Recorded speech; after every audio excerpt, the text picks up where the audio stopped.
नमस्कार दोस्तों, मेरा नाम है राहुल यादव और आप सभी का स्वागत है इन्वेस्ट राइट की एक नई वीडियो में।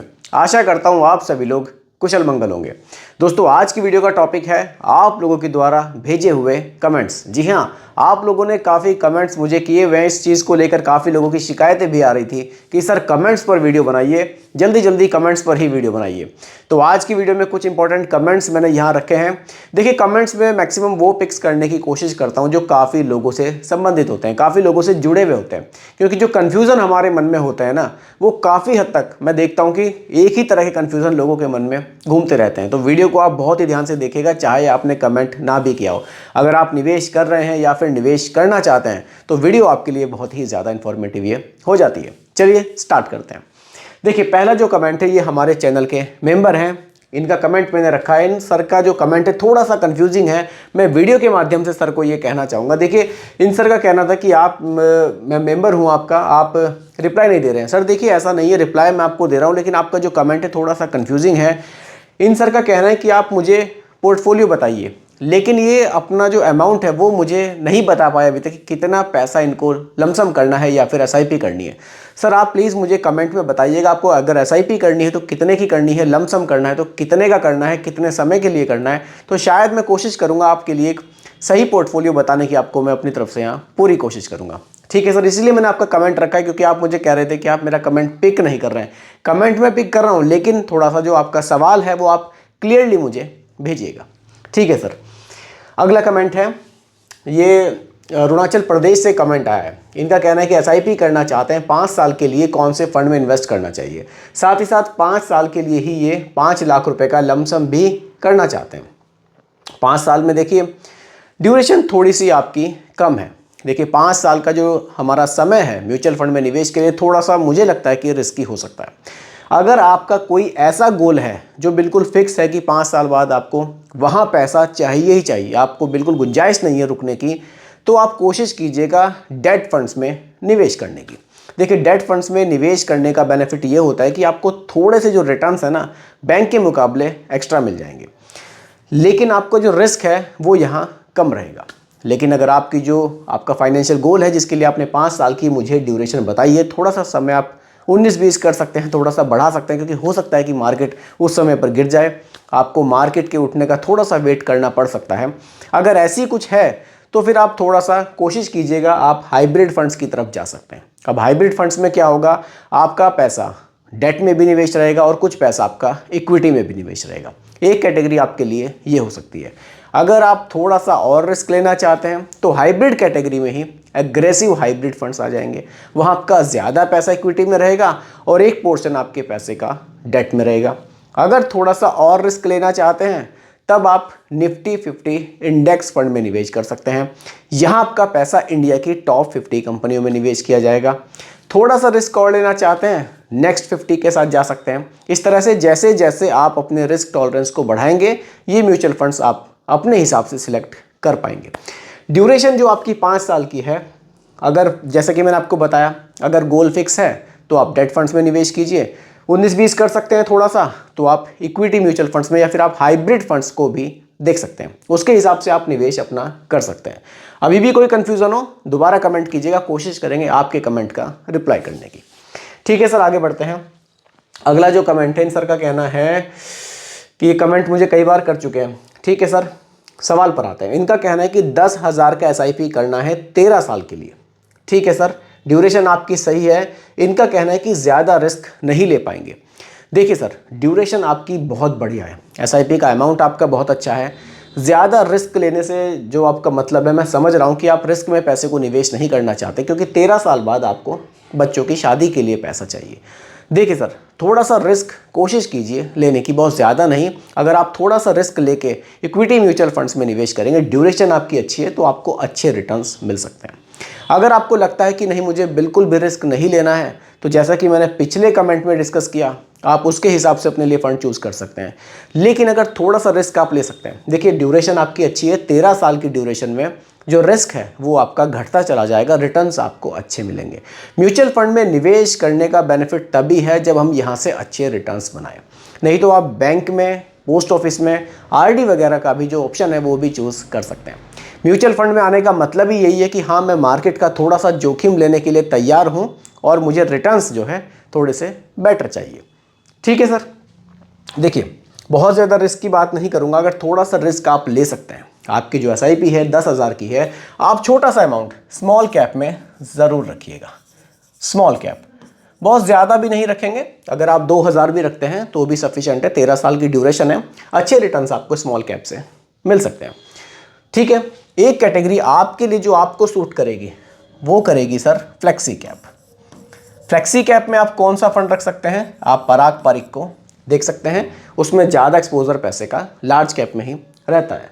तो आप स्मॉल कैप को रखिएगा, थोड़ा सा पैसा आप फ्लेक्सी कैप में रखिएगा। मैं थोड़ा सा छांट के आपको फंड बताने की कोशिश कर रहा हूँ ताकि आपका पैसा ज़्यादा रिस्क में ना जाए। देखिए सर, आप चाहें 2 फंड हो गए आपके, एक फंड आप और रखिए। आप चाहें तो नेक्स्ट 50 को रख सकते हैं, अगर बहुत ही कम रिस्क लेना चाहते हैं नेक्स्ट 50 को, ये भी अच्छी एक कैटेगरी है। लेकिन अगर आप थोड़ा सा रिस्क आप लेना चाहें तो एक category large and mid cap है। लार्ज एंड मिड कैप, इसको आप देख लीजिएगा, बढ़िया कैटेगरी है। चैनल पर जाकर आप इन फंड्स की डिटेल वीडियो भी देख सकते हैं। Large and mid cap category में पैसा निवेश करने का बेनिफिट ये रहता है कि आपका पैसा लार्ज कैप में भी जाएगा, आपका पैसा मिड कैप में भी जाएगा, अच्छा डाइवर्सिफिकेशन भी मिलेगा, लॉन्ग टाइम में आपको रिटर्न्स भी अच्छे मिल सकते हैं। तो ये सब कुछ डिपेंड करेगा आपके रिस्क लेने की क्षमता पर, आप रिस्क कितना उठा सकते हैं मार्केट का। बहुत कम रिस्क लेना चाहते हैं तो आप निफ्टी 50, निफ्टी नेक्स्ट 50 इस तरह के फंड्स में निवेश कर सकते हैं। थोड़ा सा रिस्क आप ले सकते हैं, फ्लेक्सी कैप कैटेगरी बहुत शानदार है। Large cap, mid cap, small cap में मार्केट कंडीशन के हिसाब से पैसा निवेश होता है। थोड़ा सा आप एक डाइवर्सिफाइड पोर्टफोलियो बनाना चाहते हैं, थोड़ा सा स्मॉल कैप को अपने पोर्टफोलियो में जगह दीजिए, थोड़ा सा फ्लेक्सी कैप को दीजिए, थोड़ा सा लार्ज एंड मिड कैप को दीजिए। इस तरह से भी आप पोर्टफोलियो बनाकर चलेंगे। ड्यूरेशन अच्छी है 13 साल की आपकी, आपको रिटर्न्स यहाँ से अच्छे मिलने के उम्मीदें बहुत ज़्यादा हो सकती हैं। ठीक है सर, आगे बढ़ते हैं। अगला जो कमेंट है, इनका सर का कहना है कि इनका सर का कहना है कि please advise a good Nifty next 50 index fund, ICICI कर लें या फिर UTI कर लें। देखिए sir, Nifty next 50 index fund आखिर है क्या? निफ्टी नेक्स्ट 50 इंडेक्स फंड का मतलब है कि आप जो पैसा यहाँ निवेश करेंगे वो पैसा आपका निवेश होगा उन कंपनियों में जो रैंकिंग वाइज 51 रैंक से स्टार्ट हो जाएंगी और कहाँ तक जाएंगी? 100 रैंक तक जाएंगी। ठीक है सर, टोटल 50 कंपनियों में आपका पैसा निवेश होगा। अब आप देखिए, चाहे तो आप UTI में निवेश करें, चाहे तो आप ICICI में निवेश करें, ये क्या है, एक इंडेक्स को फॉलो करेगा। वो इंडेक्स होगा कि 51 रैंक से 100 रैंक तक की जो कंपनियां है उनका एक इंडेक्स होगा, उसी में आपका पैसा निवेश होगा, उन्हीं कंपनियों में पैसा डाइवर्सिफाइड होगा और निवेश होगा। ये एक्टिव म्यूचुअल फंड नहीं है, इंडेक्स म्यूचुअल फंड है। यहाँ ऑटोमेटिक ही आपका पैसा निवेश होता है। जो कंपनी उस इंडेक्स में रहेगी उसमें आपका पैसा निवेश रहेगा, जो नहीं रहेगी वहां से आपका पैसा एग्जिट हो जाएगा। ठीक है सर, पहले तो बेसिक को समझिए कि ये आपके पैसे को बहुत छोटी कंपनियों में निवेश नहीं करेगा, 51 से 100 रैंक के बीच ही आपकी कंपनियों में जो आपका पैसा होगा उन कंपनियों में निवेश किया जाएगा। रही बात आपके सवाल की, नेक्स्ट 50 में आपको ICICI लेना चाहिए या फिर UTI लेना चाहिए, दोनों के रिटर्न्स मैंने आपके सामने रखे हैं। देखिए, पिछले 1 साल के रिटर्न्स आप देखेंगे लगभग आपको सेम ही देखने को मिल रहे होंगे। देखिए, लगभग सेम ही देखने को मिल रहे हैं।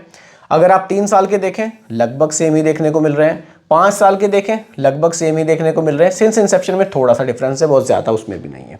रिटर्न्स भी आपको लगभग सेम ही देखने को मिलेंगे, क्योंकि इसमें फंड मैनेजर का कोई एक्टिव ऐसा काम ही नहीं है, एक्टिवली मैनेज ये फंड नहीं होता है कि आपके पैसे को चेंज किया जाए। आपका पैसा उसी इंडेक्स में निवेश होना है तो आप दोनों में से किसी भी फंड को चूज कर सकते हैं। देखिए, अगर आप थोड़ा सा डिटेल में जानना ही चाहते हैं, चलिए यहाँ होल्डिंग्स को भी देख लीजिए। देखिए, ये जो होल्डिंग्स है ये UTI की है, ये जो होल्डिंग्स हैं वो ICICI की है। होल्डिंग्स भी दोनों की सेम ही मिलेगी। जो टॉप 5 कंपनियां हैं जिनमें पैसा ज़्यादा निवेश है, दोनों ने बिल्कुल सेम ही रखे हुए हैं, तो यहाँ भी आपको कोई चेंज दिखाई नहीं देगा। इसलिए दोनों में से आप किसी भी फंड को चूज कर सकते हैं, कोई दिक्कत नहीं है। ठीक है सर, अगले सवाल पर आते हैं।